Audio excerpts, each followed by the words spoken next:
السلام عليكم ورحمة الله وبركاته. الحمد لله رب العالمين والعاقبة للمتقين ولا عدوان إلا على الظالمين والصلاة والسلام على رسول الله وصحبه أجمعين أما بعد.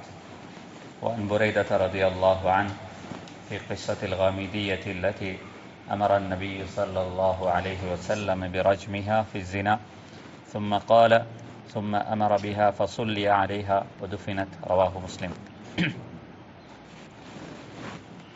அல்ஹம்துலில்லாஹ், இதுவரும் வரைக்கும் கடைசியாக ஜனாசா குளிப்பாட்டுறது, கடைசி வகுப்பில் ஜனாசாவை கஃன் செய்கிறது சம்மந்தப்பட்ட வரும் வரைக்கும் தெளிவாக பல விஷயங்களை பார்த்தோம். அதை அமல் செய்கிறதுக்கான சந்தர்ப்பங்களும் கிடைத்திருக்கும். அல்லாஹ் சுப்ஹானஹு வ தஆலா வாழ்க்கையில் இந்த நல்ல விஷயங்களில் பங்கு கொள்வதற்கான பாக்கியத்தை அல்லாஹ் நம் அனைவர்களுக்கும் தந்தருள்வானாக. இன்றைய நாளில் ஜனாசாவுடைய அடுத்த ஒரு மிக முக்கியமான அம்சமான குளிப்பாட்டிட்டோம், பிறகு கஃன் செஞ்சிட்டோம், பிறகு ஜனாசாவை நாங்கள் இப்போ தொழுகைக்காக வேண்டி எடுத்து செல்றதுக்காக வேண்டி தான் அடுத்த ஹதீஸ் சம்பந்தப்பட்ட பகுதிகளில் தொடர்ச்சியாக பார்க்கறதுக்கு இருக்கிறோம். பொதுவாக முஸ்லீமாக பிறந்த ஒவ்வொருவரும் முஸ்லீமாக மரணித்தால் அவர்களுக்கு கட்டாயமாக ஜனாசா தொழுவிக்கப்பட வேண்டும். அது ஒரு பரிபூர்ணமான உருவம் கொண்ட ஒரு குழந்தை உயிருடன் பிறக்கலாம் அல்லது மௌத்தாகி கூட பிறக்கலாம். அந்த குழந்தை ஒரு உயிர், அதாவது ரூஹ் ஊதப்பட்டதன் பின்னால ஒரு மனிதனுடைய ஷேப்புக்கு பரிபூர்ணமாக அந்த குழந்தை வளர்ந்ததுக்கு பின்னால ஒரு பெண் அந்த குழந்தைய பிரசவம் செய்தால் என்றிருந்தால் அந்த குழந்தை உயிருடன் பிறக்கலாம் அல்லது மரணித்து கூட பிறக்கலாம். அந்த குழந்தையிலிருந்து மரணிக்கக்கூடிய எல்லாருக்கும் முஸ்லீமாக மரணித்தால் ஜனாசாவுடைய தொழுகை என்ன செய்யும், அவருக்கு கடமையாக இருக்குது. ஹஜ்ரத் ரசூலுல்லாஹி ஸல்லல்லாஹு அலைஹி வஸல்லம் அவர்கள் அவருடைய வாழ்க்கையில் பல கட்டங்களில் இது அழகாக நமக்கு என்ன செஞ்சிருக்கிறாங்க, விளங்கப்படுத்திருக்கிறாங்க. அது இதில் முதலாவது வரக்கூடிய ஹதீஸ் ஹஜ்ரத் புரைதா ரலியல்லாஹு அன்ஹு அவர்கள் சொல்கிறார்கள், ஹஜ்ரத் ரசூலுல்லாஹி ஸல்லல்லாஹு அலைஹி வஸல்லம் அவருடைய காலத்திலான இது மிக முக்கியமான ஒரு நிகழ்வு. இந்த ஹதீஸை நாங்கள் பல இடங்களில் கேட்டிருக்கலாம்.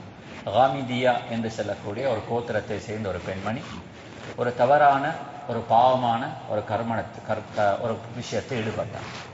அந்த பெண்ணுக்கு அந்த செய்த தவறுக்கான தௌபா என்ன செய்யண்டா, அந்த பெண் அந்த தௌபா அவருக்கு அல்லாஹ் சுப்ஹானஹு வ தஆலா எழுதியிருக்கிறது. அந்த பெண் அந்த செஞ்ச தவறுக்காக வேண்டி கேபிட்டல் பனிஷ்மெண்ட், கொலை செய்யப்படும். இதுக்கு சொல்றது ஷரியத்தில் ரஜும், அதாவது கல்லெறிஞ்சி என்ன செய்யப்படணும், கொலை செய்யப்படணும். அது ஒரு பெண்மணி அந்த தவறில் ஈடுபட்டாங்க.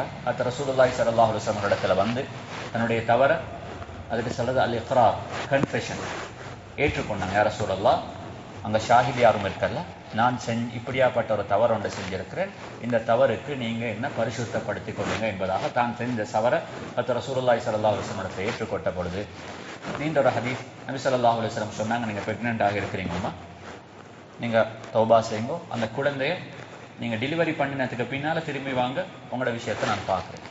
9 மாதங்கள் போயிடுச்சு. அந்த பெண்மணி என்ன செஞ்சிருக்கிறான், டெலிவரி பண்ணி குழந்தைய எடுத்துக்கொண்டு திரும்பவும் 9 மாசத்துக்கு பிறகு திரும்பவும் வந்தான். பாருங்க, அந்த சமூகத்துல இருந்த அந்த அல்லாஹ்வுடைய பயம். 9 மாசம் கை குழந்தையை தூக்கி கொண்டு திரும்பவும் ரசூலுல்லாஹி ஸல்லல்லாஹு அலைஹி வஸல்லம் அவங்கள்ட்ட சொன்னாங்க, யா ரசூலல்லாஹ், கண்டிஷன்ஸா இருக்கு, இப்ப என்ன பரிசுத்தப்படுத்துங்க.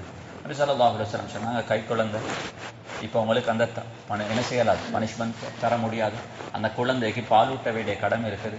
சரி, நாங்கள் திரும்பவும் அந்த குழந்தைய எடுத்துக்கொண்டு போங்க, அந்த குழந்தைக்கு 2 வருஷம் பாலூட்டினதுக்கு பின்னால நீங்க வாங்க. அந்தான சகோதரர்களே, கிட்டத்தட்ட அப்ப எத்தனை வருஷம், குழந்தை பிறக்கும் வரங்காட்டியும் 9 மாசம், பிறந்தத்திலிருந்து இன்னும் 2 வருஷம், கிட்டத்தட்ட 2 வருஷமும் 9 மாசமாவையும் அந்த பெண்ணுடைய கண்ணுக்கு முன்னால விளங்கினது ஒன்றுதான், நான் செஞ்ச பாவத்துக்கு எனக்கு என்ன கிடைக்கும், அதாவது இதுக்கு தௌபா செய்யாம எனக்கு மௌத்து வரக்கூடாது. இந்த 3வது அட்டெம்ப்ட்ல ரசூலுல்லாஹி ஸல்லல்லாஹு அலைஹி வஸல்லம் அவர்கள் இன்னும் ஏதாலும் ஒன்று சொல்லி என்னை திருப்பி அனுப்பக்கூடாது என்றதுக்காக வேண்டி அந்த குழந்தைய கூட்டிக் கொண்டு வர நேரத்துல குழந்தைக்கு கையில ஒரு சாப்பாடை கொடுத்திருந்தா அந்த குழந்தை சாப்பிட்டு கொண்டு வந்தாங்க. யார ரசூலல்லாஹ், இப்ப அந்த குழந்தைக்கு பாலூட்ட வேண்டிய தேவை இல்லை, அந்த புள்ள சாப்பிட ஆரம்பிச்சுட்டு, அதனால என்னுடைய பாவத்துக்கு தௌபா செய்யற நேரம் வந்துட்டு. நபி ஸல்லல்லாஹு அலைஹி வஸல்லம் அவர்கள் அந்த பெண்மணியுடைய அந்த அந்த ஸ்ட்ரென்த்தை பார்த்தாங்க. தன்னுடைய தௌபாவோட விஷயத்துல எந்த அளவுக்கு உறுதியாக கமிட்மெண்ட்டாக இருக்கிறாங்க. கடைசியாக அந்த பெண்ணுக்கு ரஜம் செய்யப்பட்டது. ரஜம் செய்யப்பட்ட பொழுது ரசூலுல்லாஹி ஸல்லல்லாஹு அலைஹி வஸல்லம் அவர்கள் அவருடைய ஜனாசாவை தொழுவிக்கிறதுக்கு முன்னுக்கு வந்த நேரத்தில் உமர் பின் கத்தாப் ரலியல்லாஹு அன்ஹு சொன்னாங்க, யா ரசூலல்லாஹ், இந்த தவறில் ஈடுபட்ட இந்த பெண்மணியை நீங்க தொழுவிக்க போறீங்க. அப்போ ரசூலுல்லாஹி ஸல்லல்லாஹு அலைஹி வஸல்லம் சொன்னாங்க, இந்த பெண்மணி செஞ்சு இந்த தௌபா இருக்குது, மதீனாவில் பாவங்களில் ஈடுபட்ட பெரும் திரளான மக்களுக்கு அந்த தௌபாவை பிரித்து கொடுத்தாலும் அவர்களுக்கு எல்லா பாவங்களும் மன்னிக்கப்பட்டதன் பின்னாலேயும் அந்த தௌபா இன்னமும் மிச்சமாக இருக்கும். அந்த அளவுக்கு பெரும் ஒரு தௌபா செஞ்சிருக்கிறாங்க என்பதாக சொல்லிவிட்டு ரசூலுல்லாஹி ஸல்லல்லாஹு அலைஹி வஸல்லம் அவர்கள் அந்த பெண்மணியுடைய ஜனாசாவை தொழுவிச்சாங்க. இது என்ன விளங்குது என்றிருந்தால், ஒரு மனிதனுக்கு பெரும் பாவங்கள் இதில் கொலை செஞ்சு கொலைக்காக அவர் என்ன செய்யப்படலாம், கொலை செய்யப்படலாம். எங்கட பார்வையில் அவர் கொலை செஞ்சு கொலை செய்யப்படுகிறார் என்றிருந்தால் அவருடைய பாவம் என்ன செய்யப்பட்டுச்சு, மன்னிக்கப்பட்டு. ஒரு மனிதன் ஜினாவில் ஈடுபட்டு அந்த மனிதனுக்கு என்ன செய்யப்படலாம், ரஜிம் செய்யப்படலாம். ஏதோ பெரும் பாவங்களில் ஈடுபட்டு அதுக்கு பகரமாக தௌபாவாக அவருக்கு அல்லாஹுடைய கட்டளைகள் ஹத்துகள் நிறைவேற்றப்படுமாக இருந்தால் அவருக்கு கட்டாயமாக தொழுகைகள் நிறைவேற்றப்பட வேண்டும். இது மிக முக்கியமான ஒரு பாடம். அடுத்த ஒரு ஹதீஸ், وعن جابر بن سمرة رضي الله عنهما قال أوتي رسول الله أو أوتي النبي صلى الله عليه وسلم برجل قتل نفسه بمشاقص فلم يصلي عليه رواه مسلم. இது மிக முக்கியமான இன்னொரு பகுதி. அதாவது தற்கொலை செய்கிறது. நபி ஸல்லல்லாஹு அலைஹி வஸல்லம் அவருடைய காலத்தில் ஒரு மனிதன் கொண்டு வரப்பட்டார். அவர் ஜனாசாவாக வைக்கப்பட்ட பொழுது அந்த மனிதன் தற்கொலை செஞ்ச மௌத்தான ஒரு மனிதன். அப்போ நபி ஸல்லல்லாஹு அலைஹி வஸல்லம் அவர்கள் அந்த ஜனாசாவை நபி ஸல்லல்லாஹு அலைஹி வஸல்லம் அவர்கள் தொழுவிக்கிறதுக்கு முன்னுக்கு வரல. சஹாபாக்களை முன்னுக்கு அனுப்பி அந்த ஜனாசாவை ஒரு சஹாபியை வச்சு நபி ஸல்லல்லாஹு அலைஹி வஸல்லம் அவர்கள் தொழுகை நடத்தினாங்க. ஏண்டா காரணம், அந்த மனிதனுடைய கட்டத்தில் நபி ஸல்லல்லாஹு அலைஹி வஸல்லம் அவர்களுடைய ஜனாசாவை தொழுவிச்சிருந்தால் 4 பேர் யோசிப்பாங்க, நானும் தற்கொலையில் ஈடுபட்டு பிறகு இந்த ஜனாசாவை ரசூலுல்லாஹி ஸல்லல்லாஹு அலைஹி வஸல்லம் அவர்கள் தொழுவிச்சாங்கண்டா அந்த பாக்கியம் எனக்கு கிடைச்சா நபி ஸல்லல்லாஹு அலைஹி வஸல்லம் துஆவால அல்லாஹ் ஏண்ட செஞ்ச இந்த தவறு என்ன செய்வான், மன்னிப்பான் என்ற இந்த ஒரு மெசேஜ் கம்யூனிட்டிக்கு போயிடும் என்றதனால ஹஜ்ரத் ரசூலுல்லாஹி ஸல்லல்லாஹு அலைஹி வஸல்லம் அவர்கள் அந்த ஜனாசாவை தொழுவிக்கிறதுக்கு மறுத்தான். ஏன்னா உங்களுக்கு தெரியும், நான் இதுக்கு முன்னால் வந்த ஹதீஸ்லையும் நான் ஞாபகப்படுத்தினேன். உபய் இப்னு சலூல், அப்துல்லாஹ் இப்னு உபய் இப்னு சலூல் முனாஃபிகீன்களுடைய தலைவர். அவர் மௌத்தான கட்டத்தில் ஒரு 2 முயற்சி செஞ்சாங்க தன்னுடைய கபரை பரிசுத்தமாக்கி கொள்றதுக்கு. ஒன்று, அந்த ரசூலுல்லாஹி ஸல்லல்லாஹு அலைஹி வஸல்லம் அவர்கள் உடுத்த ஜுப்பாவை தனக்கு என்ன செஞ்சாங்க, கமீஸாக கஃபனாக உடுப்பாட்ட செஞ்சாங்க. 2வது விஷயம், ரசூலுல்லாஹி ஸல்லல்லாஹு அலைஹி வஸல்லம் அவர்களுக்கு தொழுகை நடத்தினாங்க. உமர் ரலியல்லாஹு அன்ஹு அவர்களை மறுத்தாங்க, செய்யக்கூடாது என்பதாக தடுத்தார்கள். ஆனால் ரசூலுல்லாஹி ஸல்லல்லாஹு அலைஹி வஸல்லம் அவர்கள் அவருக்கு அப்ப சரி அல்லாஹ் தௌபாவை கொடுக்கணும் என்ற எதிர்பார்ப்புல தொழுகையை நடத்தினாங்க. பிறகு அல்லாஹ் சுப்ஹானஹு வ தஆலா ஆயத்தை இறக்கினான், நீங்க 70 தரக்க ஒரு முனாஃபிக்குக்கு தொழுவிச்சாலும் நாங்க என்ன செய்ய மாட்டோம், மன்னிக்க மாட்டோம். ஏன்னா அவர் ஈமானோட மரணிக்கல்ல. அப்ப இந்த மாதிரியான ஒரு முயற்சி சமூகத்தில் நடக்கும் என்றதனால இப்படியாப்பட்ட, என்றால் முன்னால நாங்க சொன்னது தௌபா, அவர் உண்மையிலே பெரும் பாவம் ஒன்று ஈடுபட்டு இருக்கிறாரு. ஆனா அவருக்கு கிடைச்சது அது தௌபா. ஆனால் இது பெரும் பாவம் ஒன்று செஞ்சிட்டு மௌத்தாக இருக்கிறாங்க. அல்லாஹ் அவரை மன்னிக்காமல் இருக்கலாம், எங்களுக்கு தெரியாது. அதனால ரசூலுல்லாஹி ஸல்லல்லாஹு அலைஹி வஸல்லம் அவர்கள் இதனை சமூகத்துல பலர் இதை பார்த்து இதுக்கு அவர்கள் முயற்சி செஞ்சு இந்த மாதிரியான ஒரு தவறை செய்யக்கூடாது என்றதுக்காக வேண்டி, இதை ப்ரொமோட் பண்ணாமல் இருக்கணும் என்பதற்காக வேண்டித்தான் நபி ஸல்லல்லாஹு அலைஹி வஸல்லம் அவர்கள் அப்படியாப்பட்ட ஒரு ஜனாசா நடந்தால் சமூகத்தில் இருக்கக்கூடிய தலைவர்கள், சமூகத்தில் இருக்கக்கூடிய முக்கியமானவர்கள் அந்த ஜனாசாக்களை தொழுகை நடத்த கூடாது. அவருடைய குடும்பத்தை சேர்ந்த யாரோ ஒருத்தரோ அல்லது ஊரில் இருக்கிற ஒரு சாதாரண மனிதன் அந்த அவருக்கு கட்டாயமாக தொழுகை நடத்தப்பட வேண்டும்.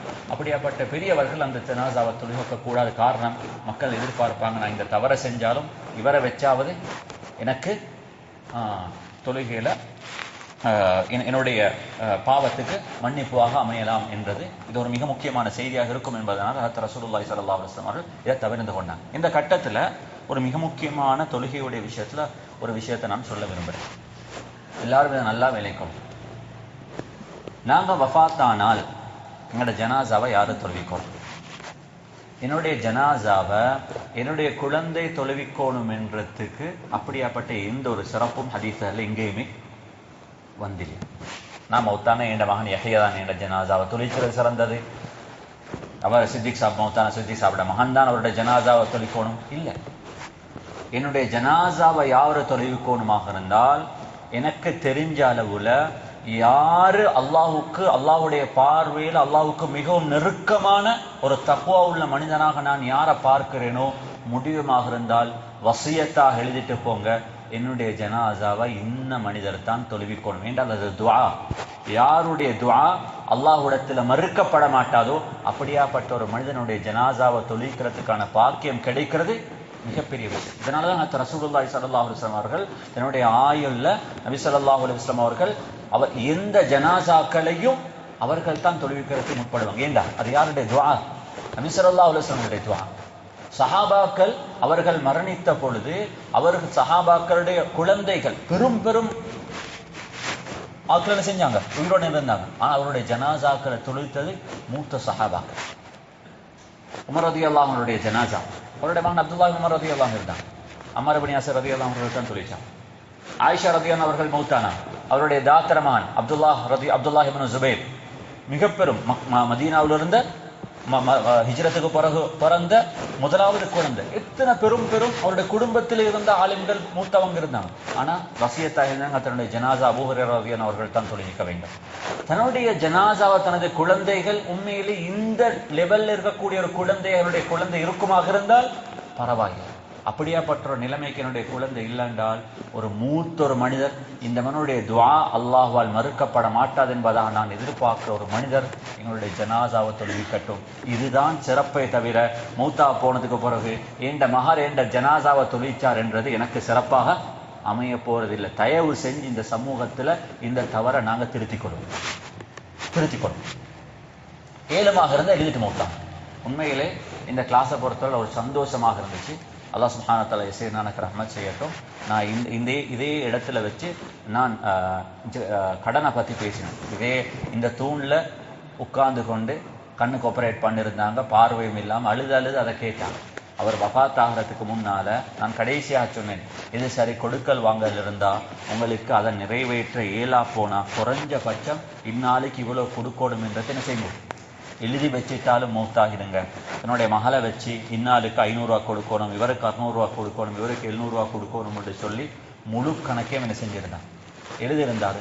உடனே அதை நான் எடுத்தேன். குடும்பத்தில் சிலர்கள் முன்னுக்கு வந்தாங்க, ஹசரத் பெரிய ஒரு விஷயம், நாங்கள் இப்பயே முன்னுக்கு வரேன், நான் சல்லியத்தாரேன். உடனே சல்லியை தந்தாங்க. இதை முழு பேரும் சிலவங்க அல்லாஹ் சுப்ஹானஹு வ தஆலா ரஹ்மத் செய்யட்டும். அதிகமானவர்கள் கால் பண்ணி சொன்னாங்க, எனக்கு வர வேண்டிய ஹக்கை நான் மன்னிச்சிட்டேன், அல்லாஹ்வுக்காக வேண்டி எனக்கு இது திருப்பி தரவான.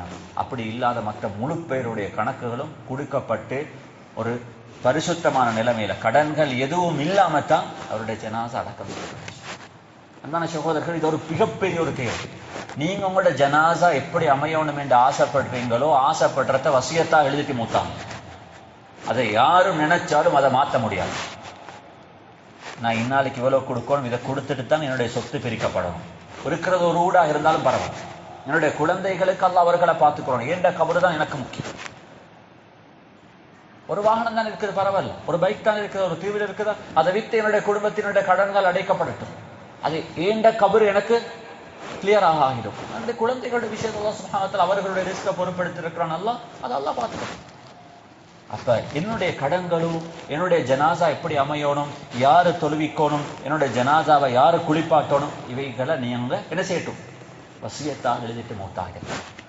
அதுல சமூகத்துல தவறுகள் நடக்கும் என்ற பயம் இருந்தார். இதனாலதான் ரசூலுல்லாஹி ஸல்லல்லாஹு அலைஹி வஸல்லம் இந்த தவறில் ஈடுபட்டவர்களை தொழுவிக்கல. ஆனால் மற்ற எல்லா சஹாபாக்களையும் யாரை தொழுவிக்கிறது, யாரை தொழுவிக்கிற சிறப்பு ரசூலுல்லாஹி ஸல்லல்லாஹு அலைஹி வஸல்லம் அவர்கள் தொழுவி. இன்றைக்கு நபி ஸல்லல்லாஹு அலைஹி வஸல்லம் அவர்கள் இல்ல, சமூகத்துல நல்லவர் என்ன செய்யட்டும், உங்களுடைய ஜனாசாக்களை தொழுவிக்கட்டும். ஏன்னா இதுல பல உண்மையிலே வரலாற்றுல பல நிகழ்வுகள் இருக்குது. இன்ஷா அல்லாஹ் ஒரு சந்தர்ப்பங்கள் வச்சு அது சம்பந்தப்பட்ட விஷயமாகவும் பேசுறேன். இந்த ஒரு ஹதீஸ் இந்த பாடத்துல கடைசி உள்ள ஒரு பகுதி. وَنَبِي هُرَيْرَةَ رَضِيَ اللَّهُ عَنْهُ في قصة المرأة التي كانت تقم المسجد فسأل عنها النبي صلى الله عليه وسلم فقالوا ماتت فقال أفلا كنتم آذوتموني فكأنهم صغروا أمرها فقال دلوني على قبرها فدلوه فصلى عليها متفق عليه. وزاد مسلم ثم قال إن هذه القبور مملوءة ظلمة إن هذه القبور مملوءة ظلمة على أهلها وإن الله ينبرها لهم بصلاة عليهم.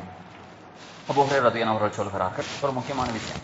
நபி ஸல்லல்லாஹு அலைஹி வஸல்லம் உடைய காலத்தில் ஒரு பெண்மணி, நான் ஒரு நாள் ரமதானுடைய காலத்திலேயும் அசருக்கு பின்னால் இந்த பகுதியை நான் பேசியிருக்கிறேன். ஒரு பெண்மணி ஹதீஸ்ல வந்து இருக்குது, இம்ரஅத்துன் சௌதா, கருத்த நிறமுள்ள, பார்த்தா யாருக்குமே அழகாக உள்ள ஒரு கருத்த நிறத்தில் ஒரு நீக்ரோ ஒரு லேடி உண்டு, மதீனாவில் இருந்தா. அவ தன்னுடைய வாழ்க்கையில் என்ன செஞ்சாங்கன்னா, கானத் தகும்முல் மஸ்ஜித், அது ரசூலுல்லாஹி ஸல்லல்லாஹு அலைஹி வஸல்லம் உடைய மஸ்ஜிதை அவ வாலண்டியராக கிளீன் பண்ணுவாங்க.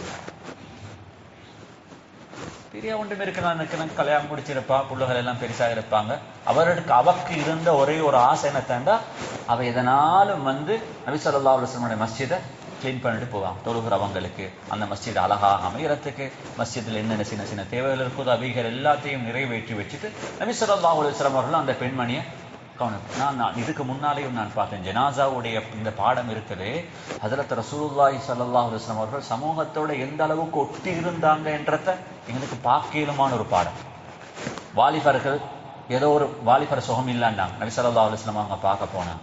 பெண்கள் சுகம் இல்லாம குடும்ப வயோதிபர்கள் நபி ஸல்லல்லாஹு அலைஹி வஸல்லம் பார்க்க போயிருக்கிறாங்க. ஜனாசாக்கள் வீடுகளை நபி ஸல்லல்லாஹு அலைஹி வஸல்லம் அவர்கள் மதீனாவுல தவறியதே இல்லை. அப்ப பாருங்க, சமூகத்தோட எவ்வளோ ஒரு பிஸியான 10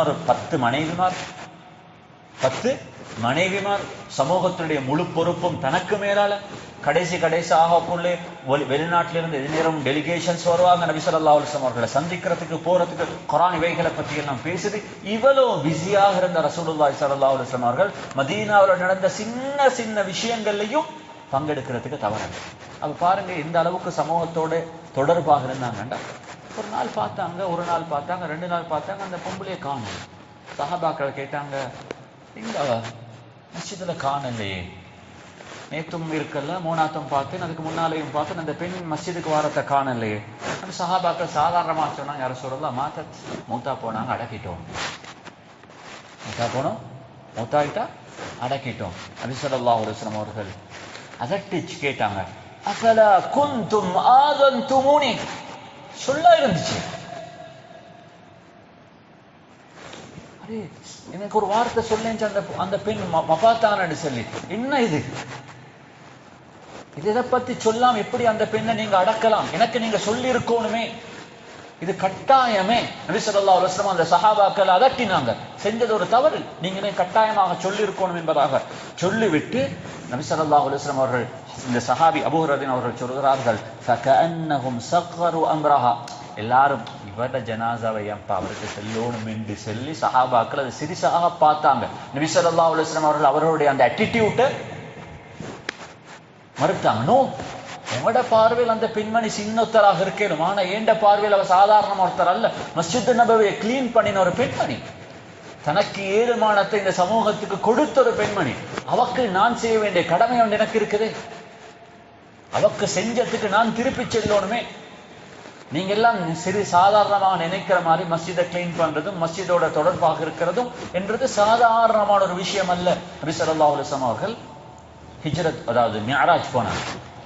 மிஅராஜ் போயிட்டு வந்ததுக்கு பின்னால அந்த ஹதீஸ்ல ரசூலுல்லாஹி ஸல்லல்லாஹு அலைஹி வஸல்லம் சொன்னாங்க, அல்லாஹ் எனக்கு எல்லா நல்ல நன்மைகளையும் காட்டினான், நன்மைகள் எல்லாமும் அந்த நன்மைகளுக்கு என்ன கூலிய கொடுக்கிறான் என்றதையும் காட்டினான். அதே மாதிரி அல்லாஹ் அந்த மிஅராஜுடைய பயணத்துல எல்லா பாவத்தையும் காட்டிட்டு அந்த பாவத்துக்கான பனிஷ்மெண்ட்டையும் காட்டினாங்க என்பதாக சொல்லிட்டு ஒரு நன்மையையும் ஒரு பாவத்தையும் சொல்லி காட்டினான்.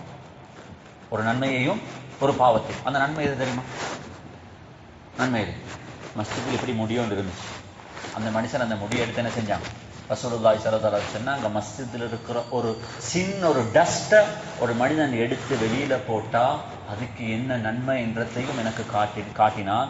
அதே நேரத்தில் ஒரு மனிதன் மஸ்ஜிதை அசுத்தப்படுத்தினால் அதுல என்ன பாவம் கிடைக்கும் என்றதையும் எனக்கு காட்டப்பட்டுச்சு என்பதாக ரசூலுல்லாஹி ஸல்லல்லாஹு அலைஹி வஸல்லம் சொல்லும் அளவுக்கு மஸ்ஜித் என்றது, மஸ்ஜிதோட சம்பந்தப்பட்ட ஒவ்வொரு விஷயங்களும் இது சாதாரணமான ஒன்றல்ல.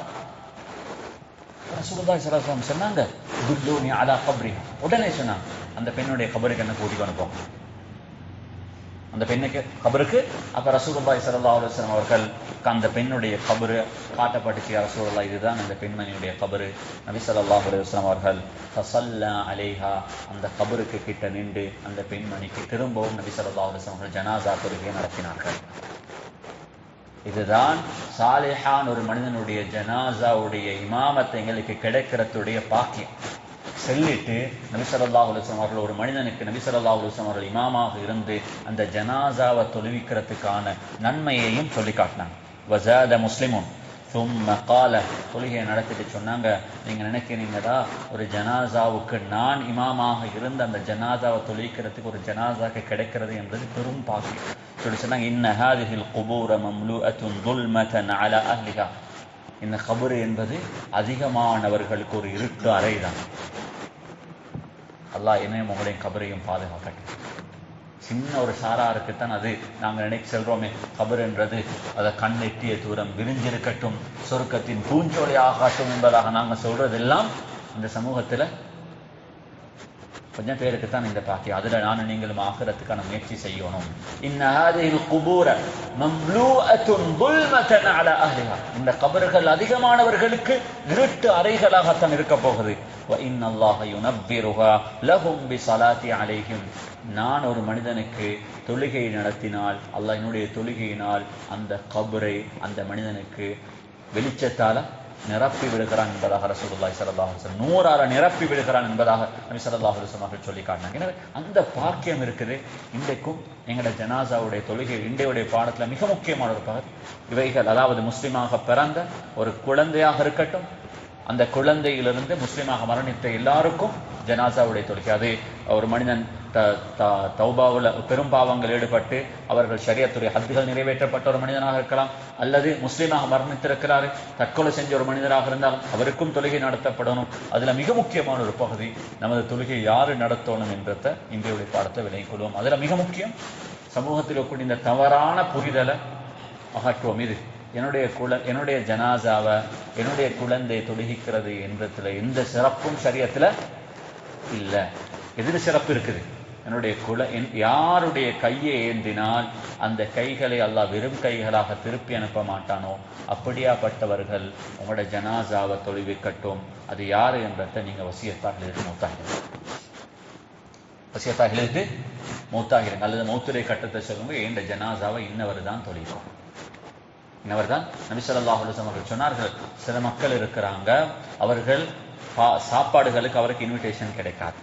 சமூகத்துல அவர் எங்காலும் ஒரு இடத்துல அவர் வந்தாலும் அவருடைய பிரசன்ஸோ அப்சன்ஸோ சமூகத்துல பெரிசாக என்ன செய்யாது, கருதப்பட மாட்டாது. ஆனா அப்படியாப்பட்ட சில மக்கள் இருக்கிறாங்க, அவர்கள் கையை ஏந்தினா அந்த கைகள் அல்லாஹ் வெறும் கைகளாக என்ன செய்ய மாட்டான், திருப்பி அனுப்ப மாட்டான். இப்படியாப்பட்டவர்கள் ஏண்டேம் உங்களுடைய ஜனாஸாவுக்கு முன்னாடி நிற்க முடியுமாக இருந்தால் இது ஒரு பாக்கியம் என்றதை மட்டும் என்ன செய்யணும், சமூகம் பேசட்டும். எத்தனை பேர் அன்பான சகோதரர்களே, இது ஒரு பெரும் ஒரு அவல நிலையாக மாறிட்டு அந்த குழந்தைக்கு சில கட்டங்கள்ல சில மகன்மார் நிற்கிறாங்க, சப்புக்கு போறதுக்கு முன்னாடி வைப்பாங்க, என்னத்தை அல்லாஹ் மஃபில்லாஹு வர்ஹம்ஹு மட்டும் ஓதிக்கொண்டா போகும் தானே. அல்லாஹ் நீங்க என்னத்துக்கு அப்பா தொழுவிக்கிறீங்க, நீங்க தொழிற்சனோட வாப்பாக்கு என்ன கிடைக்கும், உங்களோட ஊரான் என்ன பேசுறான்ன்றது இன்றைக்கு உங்களோட வாப்பாவுக்கு பிரச்சனையே இல்லை, அவர் முடிஞ்சு. இப்ப நீங்க என்ன துஆ கேட்க போறீங்கன்றது தான் அப்பையும் இவருடைய மையத்தை மகன் தொழிற்கல்யாமன்னு சொல்லி ஊரு பேசுறதுக்காக வாப்பாவுக்கு அநியாயம் செய்யாது, பாப்பாவுக்கு அநியாயம் செய்யாது.